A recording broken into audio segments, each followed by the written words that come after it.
welcome back, guys, to For the Republic. I'm your host, Louis Valentine, as always. This is going to be another solo episode. Candy's not with us today. He went out to this weekend. He flew out to Russia and he joined the Wagner Group.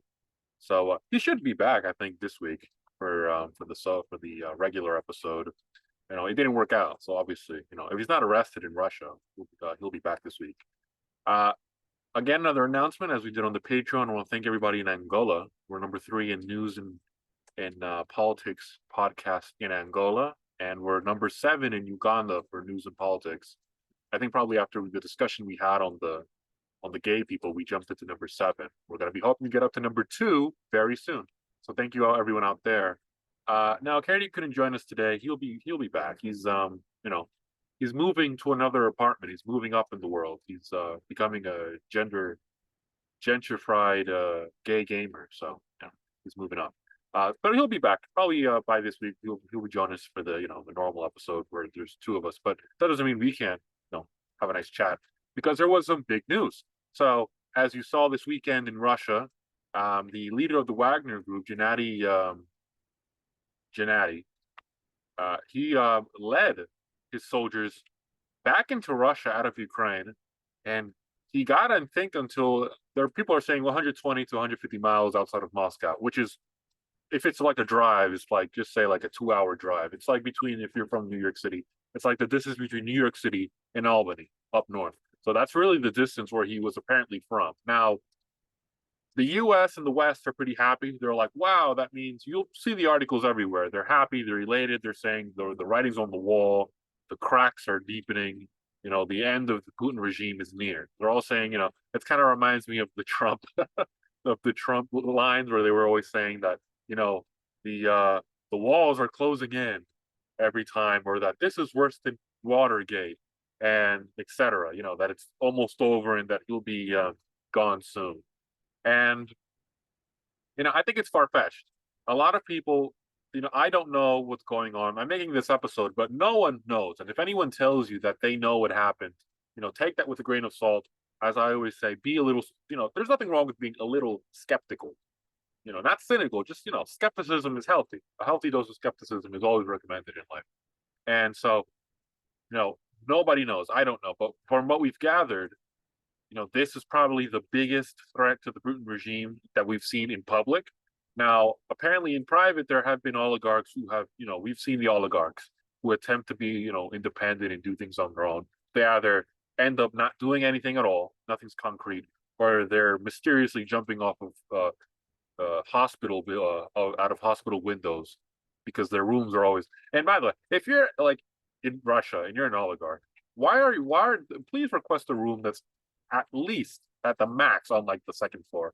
Why is everyone on like the 6th, 13th floor?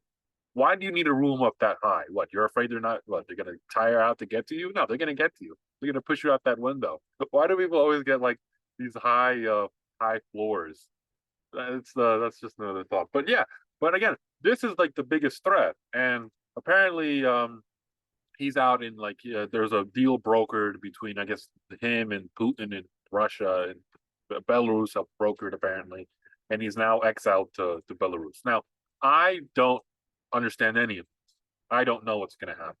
What I would say is that for us here in the West that are cheering on the fact that there was a coup attempted, which it wasn't even a coup. It's like he just drove 2 hours outside of Moscow, and that's it. Like he just all of a sudden got a deal done with the president. And also there are people saying that, wow, I didn't expect this. And then there's like all these camps bringing up these different narratives to make themselves look like they're clairvoyant, that, oh, we should all see this coming. Now, I am not terribly surprised, but I'm still a little surprised that this happened. I would have never expected it to actually happen, where the leader is actually now driving his forces back into Moscow, into Russia, and is 120, 100 miles away outside of Moscow. That should be shocking to you. But some people are saying that, oh, no, we saw it coming. Like, come on. Now, what I did see coming is him complaining and perhaps doing something even more. I didn't expect this, but I did see him escalating his complaints, because it is odd that someone in the elite of Russia, and he was a Russian elite, he was essentially an oligarch that dealt with catering, food. So he was, as you all know, he was the personal caterer to Putin and the Kremlin. So all the food that was prepared for Putin and people in the Kremlin and the government was done by this man, who was a ex-criminal. I think he was in prison during the fall of the Soviet Union, and he befriended Putin. And they, once Putin came into power, he was given all this access to the Kremlin and to the government and to all these businesses, and this is how he made his money. And then he started this Wagner group that was the elite group of mercenaries, really mercenaries. I think in the Wagner group today, there are some American soldiers in there who left the country and are now there. And he has this group of misfits, and a lot of them aren't really trained at this point, well trained as they used to be. So, this used to be like a mercenary group that would go out to pretty much do the dirty work in places like Syria and the Middle East and in Africa for the Russian forces, who, by the way, aren't afraid of doing dirty work. So imagine how dirty it is, how illegal it must be if Putin's sending this guy to do things he won't tell his soldiers to do. But anyways, you know, this group apparently, I don't know if they're still, with all the casualties that the Russians are taking. And again, all of this is, there's no accurate reporting. We don't know how many people have died, how many people haven't died. Now, the rumor that the numbers I do agree with is that one Russian soldier to every 6 Ukrainians, but that's still a lot of people. Apparently, there's still a lot of tolls. And so I remember seeing a couple of weeks ago. I saw this on Channel 4 and the British Channel 4. They do the news. It's a left-leaning organization, but still, I just take the content. I listen to what the people say, not what the analysts say on those news, and I recommend you do that. There was a video of him pretty much complaining to the Russian government, to the Russian military, saying, pretty much warning. And Channel 4 News had the title saying that he was advocating that Russian soldiers, that we have children, that the military send children out to fight the Ukrainians. That wasn't what he's saying. He was pretty much warning the Russian elite, the Russian military elite, and the Russian political elite, pretty much that, hey, if this continues, you're going to have a situation like 1917, like the 1990s, where people are going to get fed up because they're seeing the casualties. They're the ones coming home and seeing their relatives who passed away, their sons, their cousins, their uncles, their fathers, perhaps, coming back in zinc caskets and being buried, while the Russian elite, and he kind of made this funny analogy, but it's really true nowadays when things are all this insane, that the Russian elite, their kids, so some oligarch's kid or some general's kids, they're making TikToks and these funny videos of them putting cream on their face and doing these pranks. But the normal Russian, the average Russian, is sending their sons out to fight in this war. That, again, now he's not saying that there's no point to this war. We're saying there's no point to this war. They don't believe this, but that they're sending their sons out to this war and getting killed because the Russian elite is cowardly. That they're cowards, that they're pathetic, that he would call them woke. We call them woke. We call them fascists. It's kind of funny how the world's words are like intertwined, and the West doesn't really see that. They see this as a great thing, but I'll get into that. He pretty much warned them that, hey, you're going to run into a revolution, and that kind of hinting at the fact that he was going to help it happen if they don't fix their act. Now, he's been continuing this type of line of attack. I think just a week ago, 2 weeks ago, he had an even worse one where he was showing corpses and he was showing the battlefield and pretty much saying, "Get out here." He's really going after this minister of the army, Sergei Shoigu, who pretty much he blames as like being responsible. Now, that man, the general, is a very close ally to Putin, kind of like this man was a close ally to Putin. I don't know the dynamics of how that's going to play out. Now, there's a video of the Minister of Armed Forces going out to the Ukraine. He just flew to the Ukraine for the first time, apparently, in a long, long time, and publicly, and pretty much, they took these photo ops, they took these videos of him discussing things with commanders out there in at the bases, pretty much saying, "Hey, why don't we do this? Look at this, look at that." Just photo ops, just to make things look like. Now, that's probably targeted to the Russian people. Again, we don't know anything. This could all just be a complete spin. They might be taking us the entire world for a complete spin. Now, what I do know is that it failed, obviously. Now, is the reaction on the West is what I want to talk about, because no one knows. I mean, there were people who worked for the BBC. There's a fantastic journalist there in the BBC, apparently, who had no idea what was going on. He was stuck in Moscow. He had no idea what was going on Saturday or Sunday. So that's another thing to be on the lookout for. Just people trying to pretend. Now, the New York Times has this article published about how they knew that this was happening and that the United States government could have saw this coming and that maybe they had a role. Now, yes, do I think they had a hand played in this war? In this war, we know that. Did they have a hand played in this attempted coup? I highly doubt that. Remember, this man is not this Gennady what is it, Shurgovin. Uh, he's not a Western. He's not a Francophile. He's not a fan of the West. He's not in love with America. He doesn't like us. He doesn't. He's fighting the Ukrainians. This is an ultra Russian nationalist. Now, Putin is also a Russian nationalist, but this is an ultra Russian nationalist who is effectively campaigning and he's advocating for total war. He wants more. He wants more soldiers. He wants more weapons. He wants a more aggressive battle plan. He wants to see Ukrainians die. He wants to take over this country. He's helping.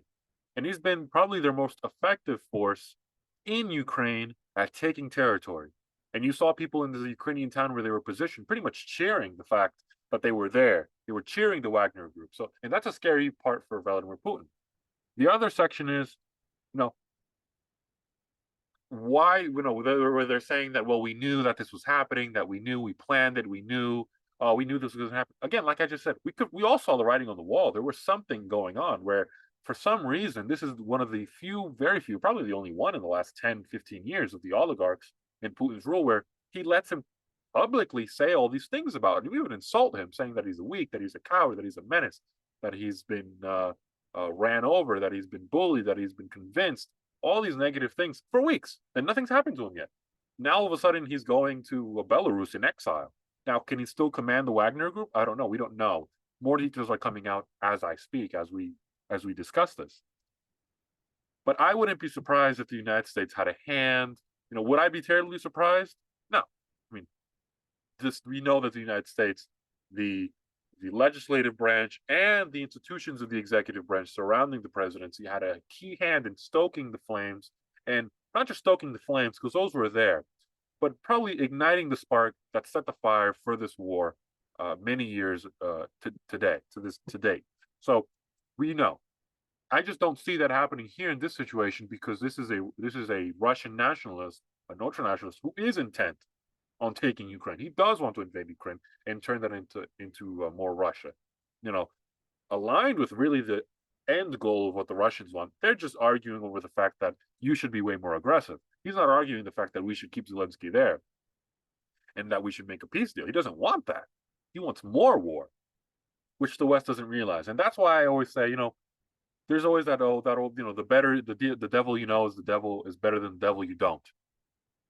Right? And so we're cheering that this man is going to get rid of Putin, but I would guarantee you that this man would be worse than Putin, and there are people in Russia that are far, far worse than Vladimir Putin, who will do far more worse things. And I think we've been lucky, and you should be blessed and grateful in the West that we've been dealing with enemies in the West, Russian leaders, despots, dictators that are not as clever, that are not as savvy as some of these radical ones, and that we haven't dealt with more radical people for the most part in places that have nuclear weapons. We're essentially cheering that there might be chaos like there was in the 1990s, where it was like an apocalypse had happened in the 1990s in Russia when the Soviet Union fell. And when the extreme inflation happened, extreme currency devaluation happened. I mean, you hear the stories where, you know, how bad it was, and the fact that we're cheering for this in a foreign country, we really should be ashamed of ourselves in the West, and have all these leaders that are cheering this on, cheering the fact that there's going to be Russians killing themselves, and that's what I hate. You can always hate the government, you can always dislike Vladimir Putin, like I do, but you can never actually wish that there be a civil war where common Russian people are killing each other and taking sides. That's just a whole mess, and we've seen what happens when situations and countries devolve into that type of chaos. Nothing good comes out of it. And things get even worse when you realize that that's a country with more nuclear missiles than we do in the United States. And nobody wins in that type of situation. And so we be careful what you wish for in the West. When we talk about, you know, we want to get rid of Putin. I don't like Putin either, but I would be the first one to admit and even talk to you about the fact that he's probably the strongest leader and the best leader Russia has right now. I'm not saying in a good way, but he's preventing a lot of these more radical people from taking charge. And I think in Russia, we've seen over and over these changes of power where ordinary Russians seem to be content with the fact that they have a strong leader. And you might say, why do they keep voting for this man? Why do they keep supporting this man? Because the Russian people do support Vladimir Putin. And you saw that. You saw these videos of people pretty much asking the soldiers, like, what is going on?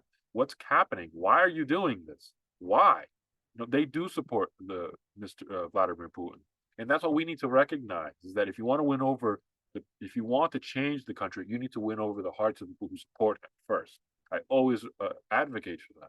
I always advise that. And when you're talking, you want to convince the people, the foundation of the home. You want to convince the people in Russia that vote for this man, and that's the common people there. And so be careful because you get him out, and then you create a power struggle, a vacuum, and you don't know what's going to happen. And again, this is a country with nuclear weapons, more than we have in the United States. That's a bad situation for us, and we should be attempting to have some order. You don't want to, Mr. Zelensky keeps, bragging about, oh, that's the man in the Kremlin who's scared. Well, Zelensky's the man who's fleeced billions of dollars from us, just like that accounting error of $6.2 billion this past week that they gave them. That's a thief pretty much. And this man trying to lecture them, be very weary. And so, this is going to bring me to the next because no one knows anything. In this, incoming week, we'll know more about what happened in Russia, the situation. What could happen. What's the fallout? What will happen to the Wagner Group? What effect that will have on Ukraine? What will China's response be? Because they're going to see that, hey, this happened and it shouldn't have happened. What do we do now? So I'm going to move on to the fact that there was a clip that about RFK Jr. I think he was on the Megyn Kelly show where he talked about his plan foreign policy wise. This is going to be a foreign policy show, guys, and pretty much he outlined something I really want to take into account because this is true when he says that we have 800 military bases functioning around the world, primarily in Europe. We have them in Africa. We have them, and I'll try to pull up a map and put it in later. But we do have that, and it's a big question because we talk about Ukraine, and I talked last episode about the conflict we have with China, and really how horrible this is, how bad this is going to be for us, and the problems that we're confronted with, and why we need a strong president who will carry America with strength and dignity and things like that, that will put fear into our enemies and let them know that we're not to be messed with, because this is a big problem. Now, do I agree that we need 800 military bases across the world? It's a complicated answer. I don't like when people think it's all easy, that it's all black and white, that you can have this easy there's like a remedy for this that can be done overnight, because eliminating the CIA, eliminating the FBI, eliminating our military presence across the world invites a lot of things to happen that we just don't know because we've never seen this before. We've never seen a country with 800 military bases with a huge footprint in places like the South Pacific, the East Asia, like Japan, Korea, the Philippines. We've never seen a huge presence on by one country that's not even nearby in places like Western and Eastern Europe. We've never seen that. We've never seen a group like NATO. We've never seen these type of alliances. And then a leader come in and say, of that country, the dominant superpower, say, you know what, we're just going to end everything here. We're going to start pulling back. Now, I think he probably has a plan for that, but it's an intriguing discussion because American conservatives, since the rise of Donald Trump, have essentially advocated for what the left and media calls us as an isolationist policy, where we don't want to be involved. RFK argues that we can't afford to be the superpower of the world's policeman anymore because we have problems at home. I totally agree. Now, can we afford it? I would agree again. Maybe we can't. We do have to look back though and fix our situation because we do have a crumbling education system. We have crumbling infrastructure. Just this week, we saw the bridge collapse on I-95 outside of Philadelphia. We've seen what's happened in East Palestine. I think there was just a crash in the upper West, West Pacific, where another crash. And so we're seeing our infrastructure that has needed to be rebuilt, but it's being hijacked by the climate agenda. And that's not doing us any good. And I'll discuss our discourse because we have a problem with discourse also in this country.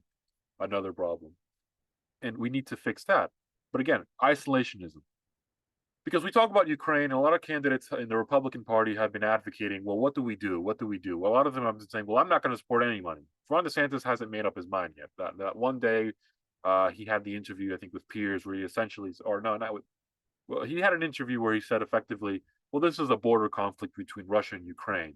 And that's really much what it is. And he's not wrong when he says that. He's not wrong. It is a border conflict. Both countries are attempting to defend their borders. The great Victor Davis Hanson would remind you when you look back into the Second World Wars. A lot of these mini wars that aggrandized into the Second World Wars were border wars, were conflicts over the borders of Germany and Austria and the Rhineland, etc. This is a border conflict. Russia is arguing, and through militarily arguing, that the current Ukrainian borders, most of eastern Ukraine is Russian. That Crimea is Russian. That the Donets are Russian. That these are Russian territories. Now they're going as far as taking the entire damn thing, and in some ways they're right. For centuries, this was Russian. The problem is that for centuries, lots of Western Ukraine was Polish until the 1940s. And I discussed this on a podcast that we did a while back talking about Ukrainian borders, because the point of the war are the borders. It's nothing else. It's really the borders. Where do they begin? Where do they end? And again, they're going to have to fight that out. I'm not going to talk about that right now. I won't rehash that. You can go back to our episode. I'll put the link down in the description below. You'll find it where you'll be able to see what we talked about, what me and Katie talked about, the Russian borders, and essentially just outlining it. But what this episode is going to be, what I want to talk about in this discussion is, where do we stand? Why should we have this or shouldn't have the isolationists? Because I see candidates keep talking about it, and I'm not sure if they're really giving a rationale towards it. So, because it is an important question, and it's not an easy one. Like I just said, it's not yes or no. It's not black and white. There's so many factors into it, because we are the world's greatest superpower. Something that's never been done. Something that we've never seen in the world. The Romans didn't have military bases in England, in the England Islands. They didn't have bases in Africa. They didn't have military bases. They had legionnaires, of course, spread out across the established Roman Empire, but they didn't have a Roman base, a Roman military base in Korea, in China, in Tibet, in the Safavid Empire, and they didn't have that in Persia. They didn't have these bases like we do, where we have bases in Germany, in Italy, in Japan, South Korea. You know what I mean.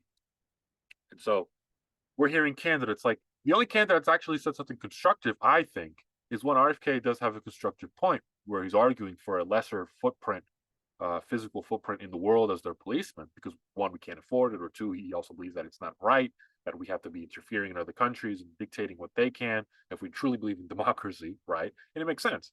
But then there's Donald Trump, who says, we can be the strongest country in the world. We just can't be at. We can't do these unnecessary wars, because in the cost benefit analysis, how do they benefit us in the long run?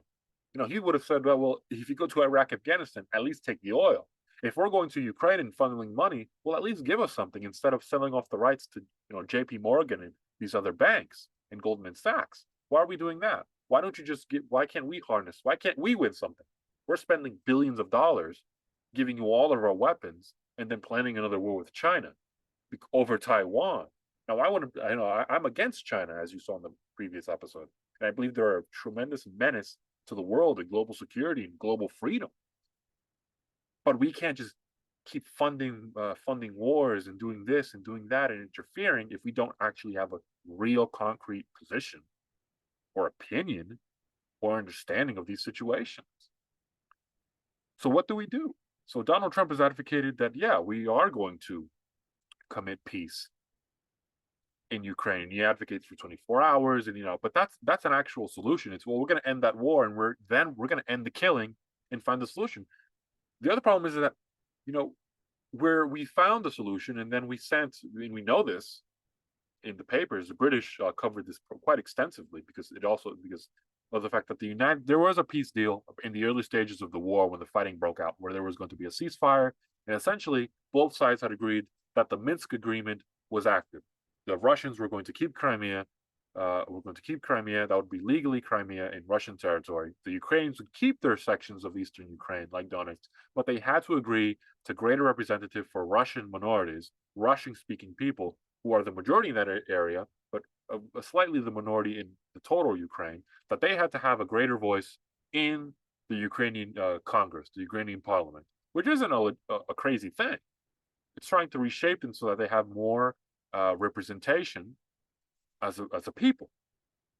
And the United States essentially nixed that and told Boris Johnson, the Prime Minister then of the United Kingdom, to go there and tell Zelensky, we will not support any peace deals you make, and that we encourage you to end it. And of course, Zelensky, going for the money, of course, because he's taken billions of dollars, effectively told the Russians that he was not going to pursue any deals and that he'd see them on the battlefield. Now, again, a bunch of charades have happened after that, but no U.S. presidential candidate outside of Donald Trump has really given any solutions. So my question is, do we intervene? What do we do? What does the next U.S. president do? Because it's a difficult situation. You could say like Ron DeSantis and say, well, even though he changed his opinion and then said that, that's, blah, blah, blah. He doesn't know what he's doing. Now, he said he's not going to fund. I do believe that if he became president, he's going to send money. I do believe Ron DeSantis, were he to win the election in 2024, he will continue like the neocons do. He will be hijacked by the neocons, which I believe he's very aligned to, and he will send money and weapons to Ukraine. I really do think that. I think he'll cave on the basis of policy and dignity and etc. and all the adjectives they like to throw out when they like to make things, seem like the right decision, even though they know it's not the right decision. He's going to send money. Donald Trump is advocating that he's going to end that war and make them come to an agreement to end the fighting and end the war. Now, that could look like the Minsk agreement, and maybe he'll find a way as the global superpower to coerce them to agree to this agreement. Now, I think Vladimir Putin would be okay with that. They're both having difficulties in this war. They're both losing tons of soldiers, tons of weapons. They're both tiring out. It's been about 2 years. They can't keep fighting forever. The problem I have is that there's a lot of this sentiment that why are we doing this? Why are we so intent? And why should, and people are getting cheers when they say, I'm not going to get involved in Ukraine because that's their business. The problem is that we made it our business. If we look at the history, the true history of what happened is that, like I said before, we ignited a flame that sparked this war. We had people over there. We had people go over there. Remember, John McCain, Lindsey Graham, all these senators go over there and pretty much stoke rebellion. We helped ignite the 2014 revolution that ousted a democratically elected Ukrainian president because he was too aligned with Russia, because he was aligned with Eastern Ukraine, which speaks Russian. They speak Russian, they're Russian Orthodox, they are aligned because for centuries, these people were Russian. It's not as easy to understand that, well, they're Ukrainian, why do they like Russia? Because they have families in Russia. If you're in Donetsk and you're, just a couple hundred kilometers from Russia, and you've lived in this area for centuries, your family's lived there for decades and centuries, there are generations that are Ukrainian and Russian. If you speak and actually meet people from that area in Russia, in Ukraine, you'll see that this is the case, that they're very interlinked, and that there's a big connection that they have. It's very difficult for someone to just come out from the West and say it's A and it's B, that it's white, black and white, and that you should be opposed if you're Ukrainian. It's very difficult because of what I just said, this connection. And so when we're doing this, and when we're actively since the 90s, the Clintons, we're inheriting this mess of interventionism. It's very difficult for us to just step out and let them fight it. And you would say, well, why? Why should we care? Well, because we do have some responsibility. And if we're in and all these countries in the East, they see this, they know this. We're choosing to ignore it and to censor people who talk about this. That's what we're doing in the West. When Peter Hitchens comes out and he outlines what many other authors and journalists in Eastern Europe have been telling the West, hey, the Americans, the British, NATO, they're doing this, and the people here in Russia feel threatened, and the people in Ukraine are forthcoming, can see a forthcoming war, a conflict, a military conflict. What did we do? Oh, that's just a conspiracy theory. Vladimir Putin's he's at fault because he's the one who's going to do it, and he did, but he did it because we were threatening, and now we're letting more people enter NATO, and the hypocrisy that there is, for example, Germany, and I'll talk about that a little bit soon. What do we do? Because that's really the main question. What do we do? And so I really propose that I really like the approach of ending this war, because the United States, and it's very crucial that we be the ones to broker a peace. I'm not sure if the Biden administration is going to broker a peace. They might want to do that. They might, and this is just me thinking here. They could potentially broker a peace before the 2024 election if they see their chances are getting desperate, if they see that Donald Trump is continuing to gain steam despite the indictments, if he's still not in jail by the time that the actual general election comes, and that they see that he's getting traction despite being in jail, because they might put him in jail and say, well, how the hell is he getting traction? They might, regardless of anything, broker a peace if they feel that it's politically convenient. Because the Democrats in this country do things for political expediency, for political gain. They don't do things if it's right, principally, or if it's good for their underlying constituency. They don't do that. They do things if it's politically convenient. They give out DACA to make sure the Hispanics feel happy and that their children that are legally here keep voting for them. That it keeps things tribal. That's why they do these type of things. So I can't foresee that happening. But it is crucial that the United States broker the peace geopolitically. We can't keep affording to run away from these problems and saying, you guys deal with it. We don't want to deal with it anymore. Because that's what it sounds like at this point. And some of these Republicans that are on the more populist side, of course, they want to differ Donald Trump by saying, well, I'm more isolationist and we have nothing to do with it. You do have something to do with it. We have a big time thing to do with it, because the countries out there are not going to let us get away with the hook and say, well, that wasn't my administration. They're going to say, well, you're the president now. You have to deal with it, because we've been dealing with you in various administrations for several decades, coming out and doing these and intervening. That's what's been happening. And so we can't just sit here and run away. I do propose we broker peace. And I think the Minsk agreement in 2014 or 2015 is the greater. They both sides agreed to it. The Obama administration and the West were the ones that nuked it. This was, the French, the Germans, they all agreed. They thought this was a good deal. This is more of a European problem. We could have let them handle that. And the United States brokered and again, broker peace. And yes, we were friendly with Russia, and there's no big deal with it. Remember, this is a nuclear country. This is the former number 2 superpower in the world that still is up there in the top 5 global superpowers in terms of influence. They have great influence in the regions that we need to be more involved in positively, like Africa, like East Asia, in the Middle East. Huge influence, and we need to parallel that on our own and provide the same type of presence. That's why a peace deal is very important, because China is circling around the water. They see us weakened, and they're going to try to jump on a peace deal that they can go out and then promote to the world. And the liberals are going to love that when they hear things like, "Hey, we're the country of peace. The Americans are decadent. They're weak, and they're all about warmongering. Look at what they did in Ukraine. Look at what they did in China. Look what they're doing in Taiwan. Look at what they did in Libya. Look at what they did in Iraq. Look at how they handled Afghanistan." That's what they're going to do. That's what they're going to do, because it's an easy narrative. That's what they do. They're sly, they're clever, they're smart, and that's what they do. They're going to do something positive, even though it's going to be to their benefit. And they're looking. They're going to go to Ukraine, and they're going to harvest, and they're going to make the Ukrainians a slave colony, just like they do in Africa, where they go to the Congo, in Zimbabwe, and Ghana, and Nigeria, and Chad, all these countries, and pretty much turn them into colonies. Those aren't countries anymore. They're colonies, and they work at the behest of the Chinese Communist Party and the king. That's why we need to have a concrete policy. We can't just sit here and complain about, why are we involved? Why are we involved? We'll find a way out and advocate. We broker a peace where, yes, Ukraine and Russians, and you might say, well, why do the Russians want that? Well, if they're seeing that there's a threat at home, Vladimir Putin potentially being kicked out, and they're seeing that they can capitalize and officially gain territories and have some influence over the Russians, where they see us retreat in NATO, and I do advocate we do retreat, and we don't allow Ukraine into NATO, like Mr. Biden and the Europeans want. I do suggest that. And we allow them to sort of handle their own region, because that is their own region. We don't have any business being involved in Turkmenistan. What we do have to maintain is a positive image. That's what I advocate.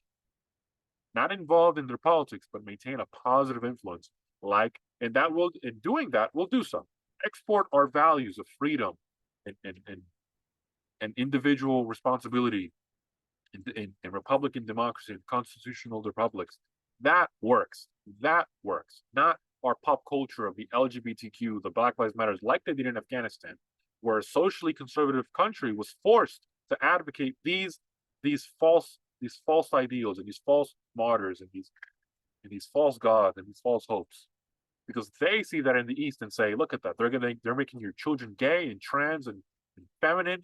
They're making your men into women. They're making your children trans. They're stealing you of dignity. And look at them. They worship George Floyd and the rest of them. Criminals. Criminals.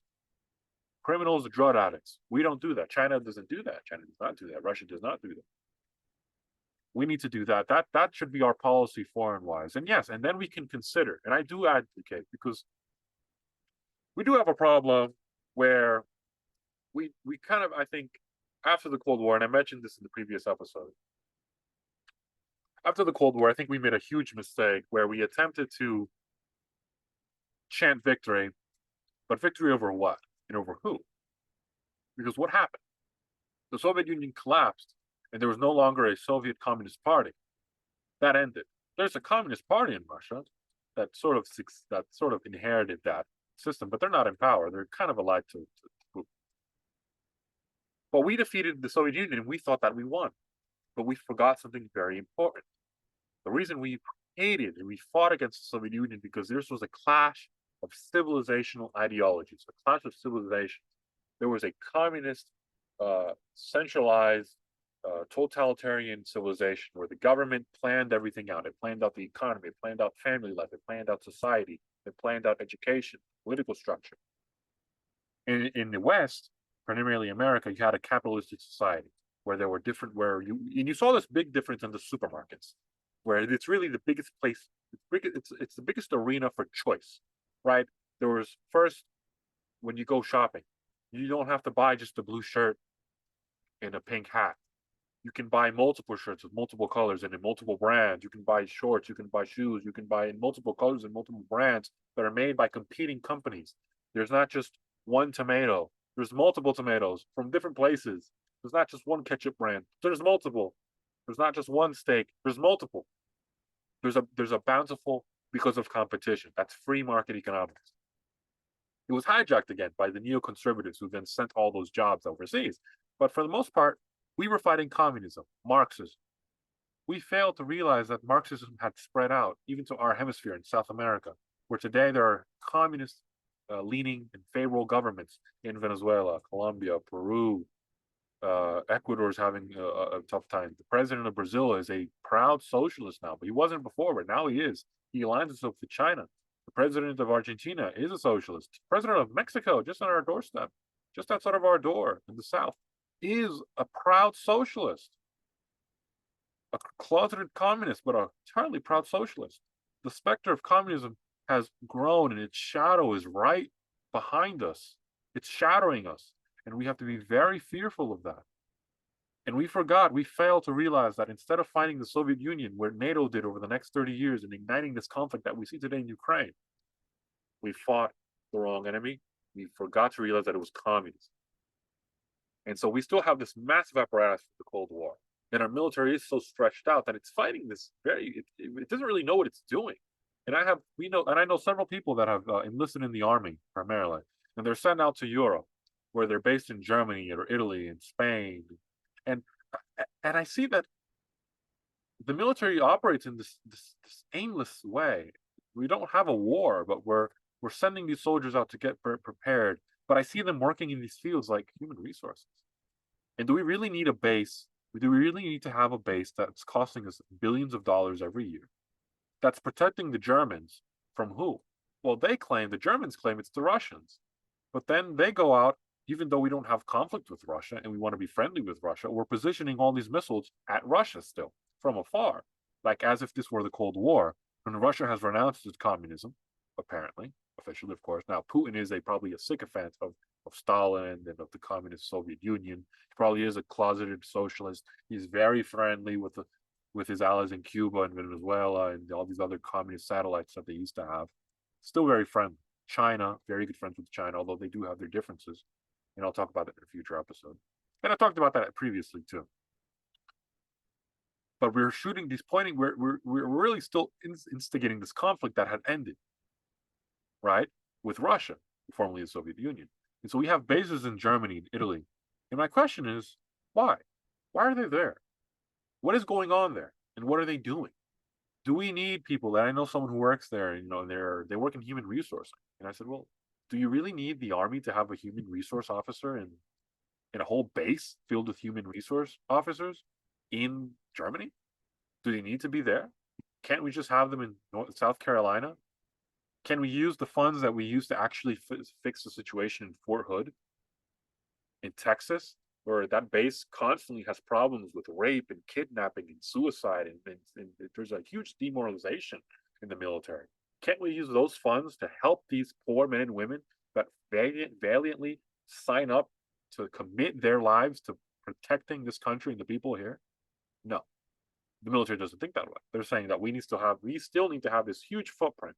Do we need to have a military base with nuclear weapons being sent off to Turkey, who's a bigger friend to Putin than they are to the United States, and like to play both cards? Do we need that? Does that have to happen? Personally, I don't think so. Maybe we can reform, like RFK Jr. says, and that can be a talking point or a policy discussion, the debate that Republicans authentically need to have, because we're afraid of hearing the words cutting the military. No, I believe in reforming the military. America is great because we can reform without having to start all over again, right? Some countries, I had a professor in college who told me, the United States is just so backwards. It only has one constitution. The British, the French have had several. The Italians have had several. The Germans have had several constitutions. They're modern. But I think to myself, when did these French constitutions happen? Oh, wait. When they had a revolution, they killed a bunch of people, got rid of the monarchy. So Napoleon came in, they had an empire, they had a new constitution. They got rid of the empire, they had a new constitution. They have this other republic. The Bourbons come back, they have a new constitution. We're what, in the fifth, sixth, seventh republic of France? Kind of like Star Wars at this point.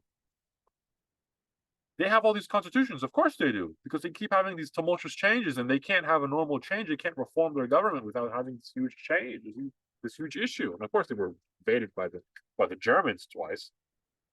That second time, of course, avoidable, as I've learned from the great Victor Davis Hanson. These were avoidable conflicts. But my point is that, again, we can go back and reform without having to blow everything up and start over again. And so we can reform we can reform the military without retreating everything back at once, without slashing everything and saying, oh, we're going to shut down everything down. We can reform. We can reform the FBI. We can reform the CIA without shutting it down. I'm not advocating it again, but can't we think about it? Can't we debate this policy? Perhaps moving the FBI out of Washington and not letting them have that new multi-billion-dollar headquarters, maybe moving them out to Oklahoma or Kansas or Iowa would be a good thing, where they can be away from the stench and the toxicity of what I claim is the most horrible city in the country, Washington, D.C. Maybe we can get them out of that toxic political climate and depoliticize the FBI. Maybe we can do the same thing to the CIA and the NSA, keep them outside of Washington, and hire people from outside of Washington, ordinary Americans who will do a better job at actually serving and fulfilling the purposes of these institutions originally, and perhaps maybe lowering their role in our institutions and not letting them get bigger. Can't we reform? Can Republicans and conservatives lose their fear for the word reform? And can we do that to the military, where we stop sending billions of dollars to protect countries that obviously don't appreciate us? There were Gallup polls during the Obama administration where the Germans did not like us. They did not view us favorably.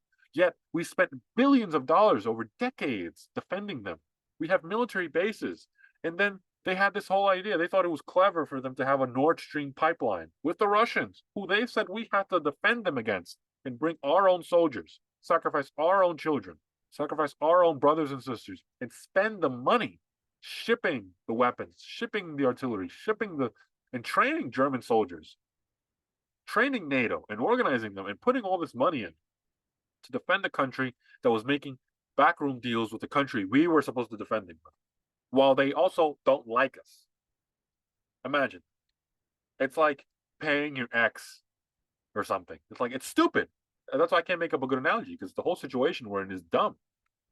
But that's what we should do. And we should look at that. It should be an individual. We should look at each country and each region and say, well, should we really be this involved? Maybe we can lessen our involvement.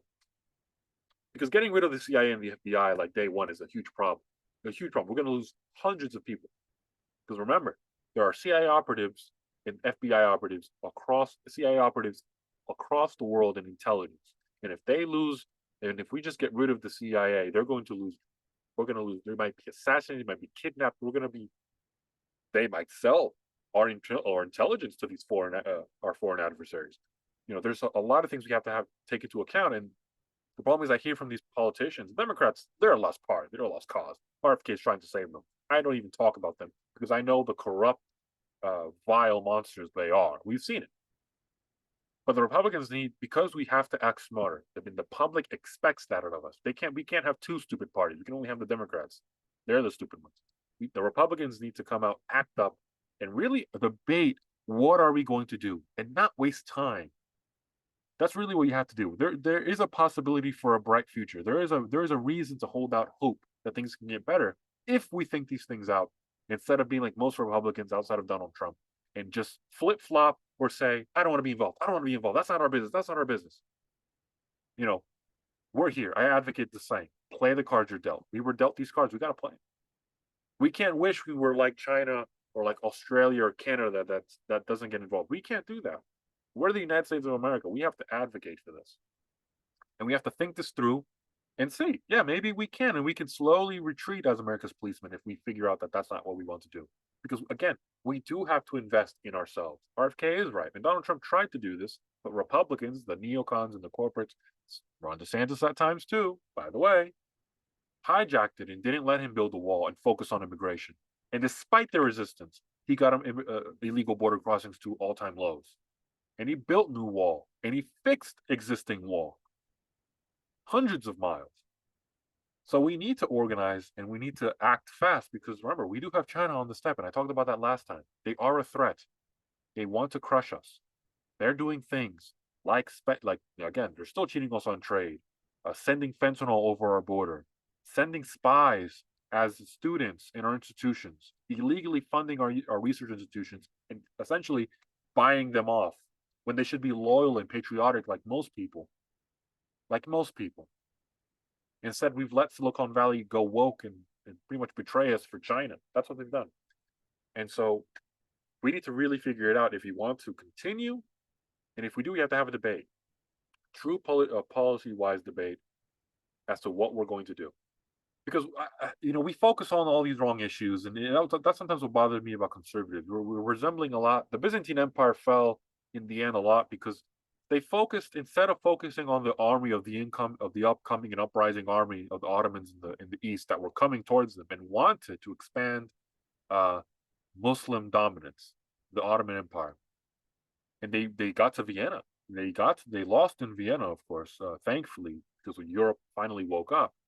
But the Byzantines, because of this arrogance that they thought that they were better and that the Ottomans won't do that. Kind of like now where we sit here and think, the Chinese won't do that. We're the United States. Why would they do that to us? We've been so kind to them. We can just buy them off. We can give them things. See the parallels? It's not working.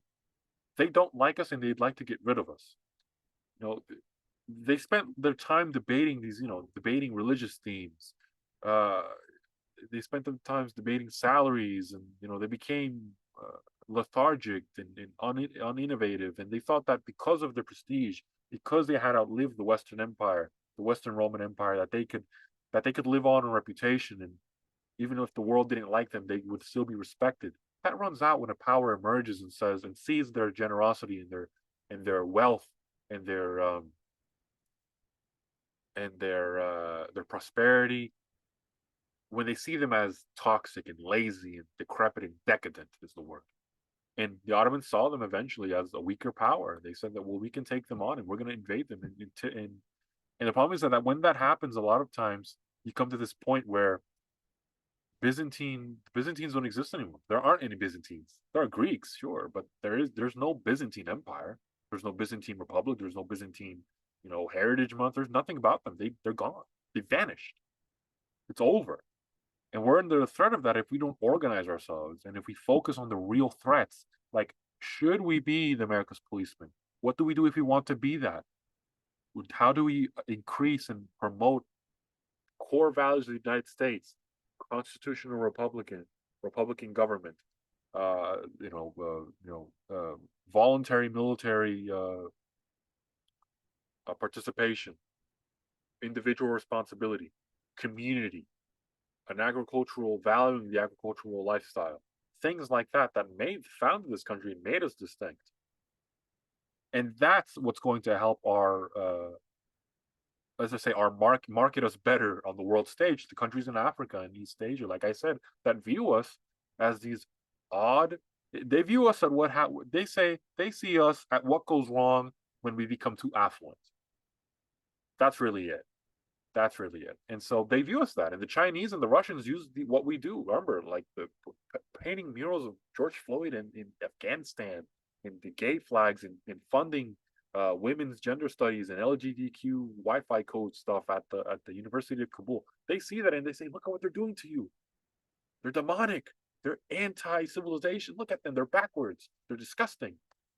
And they use that against us. And we need to market ourselves better if you want to continue to be the top dog in the world who's not hated. We don't want to be hated. We want to be respected and a little feared, so that uprising countries like North Korea, Iran say, you know what, we should think twice if we want to take them on and attack them. We should think twice.